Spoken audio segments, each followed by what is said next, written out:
بسم اللہ الرحمن الرحیم۔ السلام علیکم۔ آج آپ سب دوستوں کو ایک صحابی کی قصہ سنانا ہے جنہوں نے ایک یہودی کو قتل کیا، جن کو آپ صلی اللہ علیہ وآلہ وسلم نے بھیجا تھا۔ ابو رافع نام کا یہودی تھا، وہ بہت تنگ کرتا تھا اللہ کے نبی صلی اللہ علیہ وآلہ وسلم کو، اور دشمنوں کا ساتھ دیتا تھا، دشمنوں کے ساتھ مل کر سازش کرتا تھا آپ صلی اللہ علیہ وآلہ وسلم کو نعوذ باللہ قتل کروانے کی، یا ان کا ساتھ دے کر حضور کے خلاف سازشیں کرتا تھا اور بہت تکلیفیں پہنچاتا تھا۔ تو اب حضور نے صلی اللہ علیہ وآلہ وسلم نے ایک صحابی کو بھیجا تھا، تو وہ اب قصہ سٹارٹ کرتے ہیں۔ ہم سے یوسف بن موسیٰ نے بیان کیا، کہا ہم سے عبید اللہ بن موسیٰ نے بیان کیا، ان سے اسرائیل نے، ان سے ابو اسحاق نے، اور ان سے برا بن عازب رضی اللہ تعالیٰ عنہ نے بیان کیا کہ رسول اللہ صلی اللہ علیہ وآلہ وسلم نے ابو رافع یہودی کے قتل کے لیے چند انصاری صحابہ کو بھیجا۔ چند صحابہ تھے انصاری، ان کو آپ صلی اللہ علیہ وآلہ وسلم نے بھیجا تھا، اور عبداللہ بن عتیق رضی اللہ تعالیٰ عنہ کو ان کا امیر بنایا۔ اب جو صحابی بھیجے تھے ان میں جو امیر تھے یعنی کہ لیڈر تھے، وہ کون تھے؟ عبداللہ بن عتیق رضی اللہ تعالیٰ عنہ، کیونکہ عبداللہ بن عتیق رضی اللہ تعالیٰ عنہ نے خود کہا تھا کہ اے اللہ کے نبی مجھے اجازت دیں، واللہ علم۔ تو اور قتل کرنے والے بھی عبداللہ بن عتیق رضی اللہ تعالیٰ عنہ تھے ابو رافع کو۔ اور یہ بہت انٹرسٹنگ سی ہے اسٹوری تو نہیں، ریئل قصہ۔ تو یہ ابو رافع نبی کریم صلی اللہ علیہ وآلہ وسلم کو ایذا دیا کرتا تھا اور آپ کے دشمنوں کی مدد کیا کرتا تھا، یعنی کہ حضور کے جتنے بھی دشمن تھے ان کے ساتھ مل کر چلاکیاں کرنا، یہ یہودیوں کی سازشیں شروع سے ہی ایسی ہیں۔ یہودی شروع سے بغض میں رہتے ہیں۔ ان کی کتابوں کے اندر یہ لکھا ہے کہ دنیا کے تمام انسان ہمارے لیے جینٹائلز اور گوئنز ہیں۔ جینٹائلز اور گوئنز انہیں بولتے ہیں جس طرح کوئی حیوان نہیں ہوتا، کوئی بکری ہو گئی، میں مثال دے دیتا ہوں، ایک شخص کی بکری ہے، میری کوئی بکری ہے، تو میرا جب دل چاہے گا میں کیا کروں گا، اس کا دودھ بھی پی رہے ہیں، ان سے نفع بھی اٹھا رہے ہیں، اور جب میرا دل کرے گا میں اس کو قتل کر دوں گا۔ قتل کا مطلب یعنی کہ ذبح کر دوں گا، ذبح کر کے گوشت کھا لیا۔ کوئی مجھ سے پوچھنے والا تو نہیں نا ہے کہ کیوں اپنی بکری کو ذبح کیا ہے۔ اسی طریقے سے کوئی گدھا ہے، گدھے سے کام لیا ہم نے، ٹھیک ہے، گدھے سے آپ کام لو جتنا مرضی، اور اس کے بعد اس کو تھوڑا سا چارہ ڈال دو، اس سے فائدہ اٹھاتے رہو۔ تو یہودیوں کی نظر میں تمام انسان کیا ہیں؟ جینٹائلز ہیں، گوئنز ہیں، کوئی بھیڑ بکریاں جانور سے، اور یہ ان کی کتاب میں لکھا ہے، جس طرح ہماری کتاب قرآن پاک ہے نا، ان کی کتاب یہ اس کو اللہ کی کتاب بناتے ہیں، ان کے صحیفے جو ہیں ان کے اندر یہ بکواس لکھی ہوئی ہے کچھ، تو یہ لوگوں کو ایسا سمجھتے ہیں ان کی نظروں میں، تبھی تو انہوں نے بینکنگ کا سسٹم ایجاد کیا تھا، اور پوری دنیا میں اب دیکھیں قابض ہیں، حالانکہ کتنی کم تعداد ہے ان کی۔ تو اچھا آگے آ جاتے ہیں۔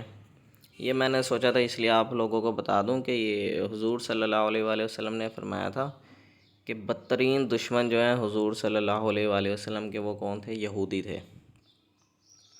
تو اس ٹائم اسرائیل جو ہے وہ یہودیوں کا گڑھ ہے۔ اسی طریقے سے وہ جو اس ٹائم جو سین چل رہا ہے، روس نے جو حملہ کیا تھا یوکرین پر، جو ان کا صدر ہے یوکرین کا، وہ کون ہے؟ وہ بھی خود بھی یہودی ہے۔ تو یہ بھی میں نے سوچا آپ لوگوں کو نالج میں اضافہ کر دوں۔ تو وہ دیکھیں اب یوکرین کے اندر بہت ساری عوام کیا عیسائی ہے، اور رشیا جو ہے وہ بھی عیسائی ہے۔ انہوں نے عیسائیوں کو آپس میں لڑوا کر ختم کروا دینا ہے۔ تو اور وہ خود یہودی ہے، وہ اس کا کچھ بھی نہیں جا رہا، اس نے تو اپنا بدلہ بھی لینا، ویسے بھی یہودیوں نے تو ویسے بھی بدلہ لینا، اور اس نے ابھی ریسنٹلی ایک پوسٹ بھی کیا کہتے ہیں کی تھی کہ عنقریب یوکرین گریٹر اسرائیل کا حصہ ہوگا، یعنی کہ وہ اس کو اسرائیل یعنی کہ یہودیوں کا وہ جو دجال آئے گا اس کے لیے وہ کہہ رہا ہے کہ اس کا حصہ بنانا ہے ہم نے. اب یہ آپ پوسٹ چیک بھی کر سکتے ہیں، ریسنٹلی اس نے پوسٹ کی ہے اپنے یعنی کہ کیبنٹ اور سب لوگوں کے سامنے. تو یہ بھی آپ کو بتا دیا میں نے کہا کہ آپ لوگوں کو پتہ چلے کہ یہ کس طریقے سے انسانوں کو کیا سمجھتے ہیں. اور اچھا چلیں آگے چلتے ہیں. تو نبی کریم صلی اللہ علیہ وآلہ وسلم کو ایذا دیا کرتا تھا اور آپ کے دشمنوں کی مدد کیا کرتا تھا. حجاز میں اس کا ایک قلعہ تھا، حجاز کے اندر نا ایک قلعے میں رہتا تھا تو اور وہیں وہ رہا کرتا تھا. جب اس کے قلعے کے قریب یہ پہنچے تو سورج غروب ہو چکا تھا اور لوگ اپنے مویشی لے کر اپنے گھروں کو واپس ہو چکے تھے.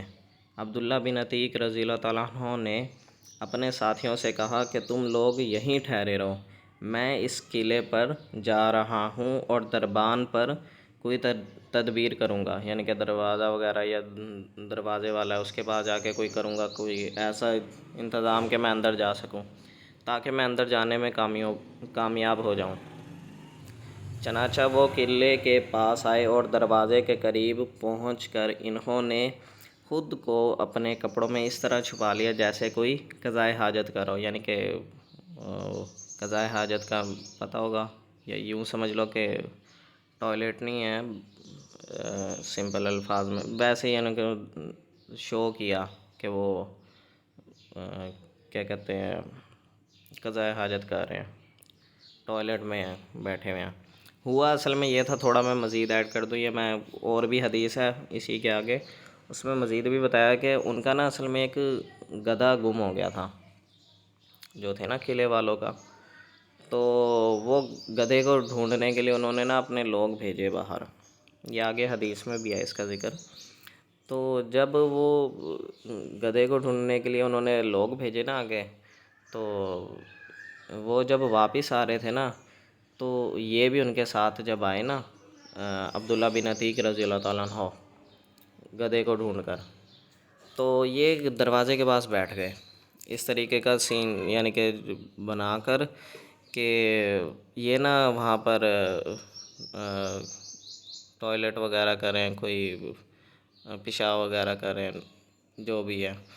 تو اس جو دروازے والا تھا اس شخص نے کہا کہ جس نے اندر آنا ہے وہ اندر آ جائے، میں دروازہ بند کرنے لگا ہوں. انہوں نے موقع کی تلاش میں تو عبداللہ بن عتیق رضی اللہ تعالیٰ عنہ نے تو جانا ہی اندر تھا، تو یہ موقع کی تلاش میں تھے، یہ اندر چلے گئے اور اندر چل کر یہ جو جہاں پر گدھے وغیرہ بندھے تھے اس ایریے میں جا کر چھپ گئے تھے. اچھا میں اب مزید آگے پڑھ دیتا ہوں. تو چنانچہ وہ قلعے کے پاس آئے اور دروازے کے قریب پہنچ کر انہوں نے خود کو اپنے کپڑوں میں اس طرح چھپا لے جیسے کوئی قضائے حاجت کرتا ہو. قلعے کے تمام آدمی اندر داخل ہو چکے تھے. دربان نے آواز دی، اے اللہ کے بندے، اگر اندر آنا ہے تو جلدی آ جا، میں اب دروازہ بند کر دوں گا. عبداللہ بن عتیق رضی اللہ تعالیٰ عنہ نے کہا چنانچہ میں بھی اندر چلا گیا اور چھپ کر اس کی کارروائی دیکھنے لگا. ٹھیک ہے، یعنی کہ اس شخص کو ابو رافع کو ڈھونڈنے لگے، اس کا تو کام تمام کرنا تھا. کیونکہ جب سب لوگ اندر آ گئے تو اس نے دروازہ بند کیا اور کنجیوں کا گچھا ایک کھونٹی پر لٹکا دیا. انہوں نے بیان کیا کہ اب میں ان کنجیوں کی طرف بڑھا، یعنی کہ وہ جو چابیاں تھیں، کنجیاں ہوتی ہیں چابیوں کا جو گچھا تھا اس کی طرف بڑھے، وہ لٹکایا ہوا تھا نا کہیں پر، اور میں نے انہیں لے لیا. پھر میں نے قلعے کا دروازہ کھول لیا. وہ قلعے کا دروازہ کھولنا بھلا کیوں تھا؟ دیکھیں صحابہ کرام کی آپ یہ دیکھیں ذہانت کا اندازہ. انہوں نے یہ سوچا کہ کچھ ہو جائے، مثال کے طور پر کوئی خطرہ ہو، اگر کوئی پہچان لے کہ کوئی شخص آیا ہوا اندر تو میں پہلے ہی دروازہ کھول دیتا ہوں، ایسا نہ ہو کہ کوئی لوگ اگر سپاہی وغیرہ پکڑنے کے لیے آئیں میری طرف تو میں فوراً دروازہ کھولوں گا اور باہر نکل جوں گا. تو انہوں نے پہلے دروازہ کھول کے رکھا، یعنی کہ دروازے کی تالا کھول دیا. دروازہ تو ویسے بند تھا، صرف تالا کھول دیا. تالا کھولنے سے یہ ہوگا کہ ظاہری بات ہے اینڈ ٹائم پر کون بندہ پہلے تالا کھولے گا، پھر چابی سے تالا کھول کر باہر نکلنے کی کوشش کرے گا، اتنے میں تو سپاہی پکڑ ہی لیں گے. تو میں پہلے ہی سیاست لگا کر دروازے کا تالا پہلے ہی کھول دیا۔ تو اب آگے کیا ہوتا ہے، ابو رافع کے پاس رات کے وقت داستانیں بیان کی جا رہی تھیں اور وہ اپنے خاص بالا خانے میں تھا، یعنی کہ اس کا ایک خاص کمرہ تھا اوپر والا، کوئی کہیں وہ وہاں پر قلعے کے اوپر نا کوئی اوپر کی طرف روم تھا، وہ وہاں پر تھا، داستانیں سن رہے تھے وہ۔ جب داستان گو اس کے یہاں سے اٹھ کر چلے گئے تو میں اس کے کمرے کی طرف چڑھنے لگا۔ اس عرصے میں میں جتنے دروازے اس تک پہنچنے کے لیے کھولتا تھا انہیں اندر سے بند کرتا جاتا تھا۔ ٹھیک ہے، اندر سے نا وہ بند کرتے جاتے تھے۔ تو جب وہ سارے کے سارے چلے گئے نا داستان کو، وہ اپنے اپنے کمروں میں چلے گئے قلعے کے اندر ہی، ٹھیک ہے۔ تو انہوں نے کیا کیا کہ وہ ایک ایک کر کے دروازہ کھولتے رہے اور اندر جاتے رہے، تو اندر سے تالا لگاتے رہے، اندر سے تالا لگاتے رہے۔ میرا مطلب یہ تھا کہ اگر قلعے والوں کو میرے متعلق علم بھی ہو جائے تو اس وقت تک یہ لوگ میرے پاس نہ پہنچ سکیں جب تک میں اسے قتل نہ کر لوں۔ تو انہوں نے یہ سوچا تھا کہ جب تک وہ اس کے پاس نہ پہنچ سکیں اس سے پہلے دروازے، کیونکہ سارے لاک کر کے اندر جاؤں گا اس کے کمرے کے اندر، تو سپاہی میرے پاس نہیں پہنچ سکیں گے اور میں تب تک تو اس کا کام تمام کر ہی دوں گا۔ آخر میں اس کے قریب پہنچ گیا۔ اب دیکھیں ان کی سیاست آگے سے، یعنی کہ ان کی جو پلاننگ دیکھیں ذرا آپ۔ اس وقت وہ ایک تاریک کمرے میں اپنے بال بچوں کے ساتھ سو رہا تھا، یعنی کہ بیوی بھی تھے، بچے بھی تھے، ان کے ساتھ سو رہا تھا۔ چراغ بند کر دیا تھا انہوں نے۔ مزید میں آگے اس کو نا تھوڑا 2-3 حدیثیں ان سے ملا کر میں بتا رہا ہوں آپ لوگوں کو، تاکہ آپ لوگوں کو سمجھنے میں کیا ہو جائے، آسانی ہو جائے۔ تو کہاں گئی لائن؟ اس عرصے میں اس وقت وہ ایک تاریک کمرے میں اپنے بال بچوں کے ساتھ سو رہا تھا۔ مجھے کچھ اندازہ نہیں ہو سکا کہ وہ کہاں ہے۔ اب ظاہری بات ہے اندھیرا ہی اندھیرا تھا، پتہ ہی نہیں تھا کہ وہ کہاں پر ہے، اس لیے میں نے آواز دی یا ابا رافع۔ وہ بولا کون ہے؟ تو اب دیکھیں صحابہ کرام کی ذہانت۔ انہوں نے پہلے بولا یا ابا رافع، وہ بولا کون ہے۔ اب میں آواز کی طرف بڑھ کر تلوار کی ایک ضرب لگائی۔ اس وقت میرا دل دھک دھک کر رہا تھا۔ یہی وجہ ہوئی کہ میں اس کا کام تمام نہیں کر سکا، یعنی کہ ڈر کی وجہ سے نا تھوڑا سا کام تمام نہیں کر سکے پہلے وار میں تلوار سے۔ وہ چیخا تو میں کمرے سے باہر نکل آیا، یعنی کہ وہ چیخا تو اب اور تھوڑی دیر تک باہر ہی ٹھہرا رہا، یعنی کہ نا ایک وار کر کے نا وہ قتل تو نہیں ہوا تھا، وہ باہر چلے گئے، وہ چیخنے لگ گیا۔ پھر دوبارہ اندر گیا اور میں نے آواز بدل کر پوچھا، یعنی کہ آواز جو ہے نا اب چینج کر لی تو آواز چینج کر کے بدل کر پوچھا ابو رافع یہ آواز کیسی تھی؟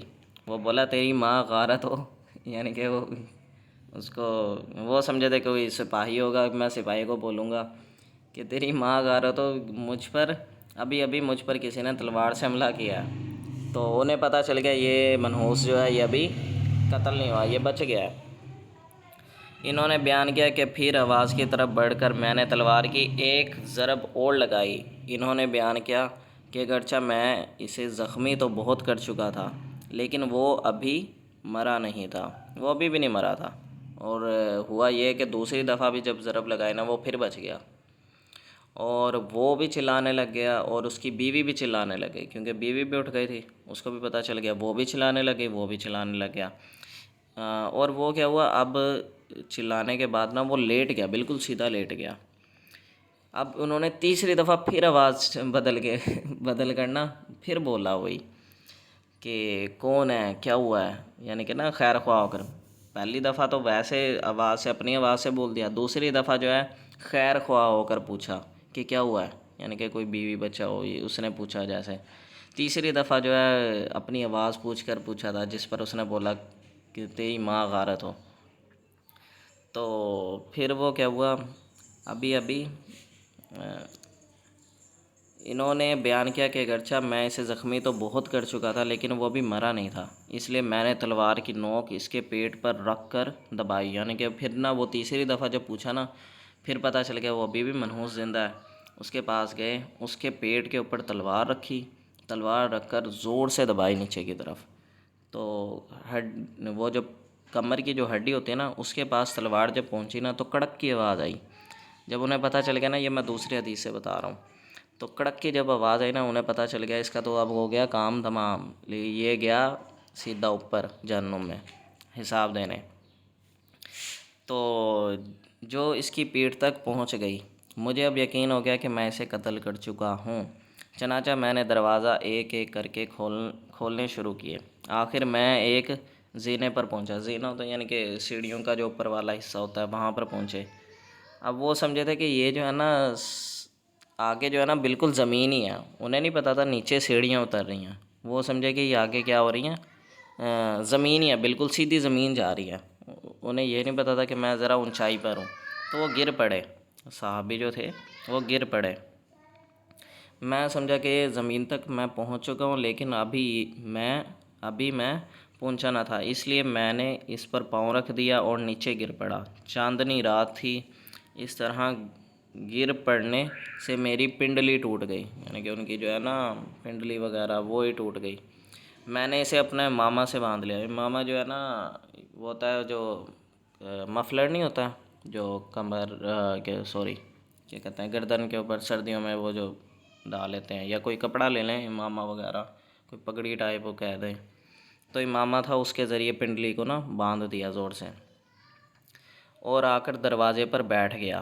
اچھا اب یہ نا اپنے جب آئے نا کام تمام کر چکے، تو انہوں نے اپنے ساتھیوں کو کہا کہ تم لوگ جاؤ اللہ کے نبی صلی اللہ علیہ وآلہ وسلم کو اور انہیں خوشخبری دے دو کہ وہ تو ہو گیا ہے جہنم واصل۔ لیکن انہوں نے کہا کہ میں ابھی بھی تھوڑا ویٹ کروں گا کہ کہیں ایسا نہ ہو کہ وہ شاید پھر بھی بچ جائے۔ تو انہوں نے سوچا جب تک اس خوشخبری نہیں نہ ملے گی تب تک میں نے یہاں سے پھر بھی نہیں ہلنا ہے۔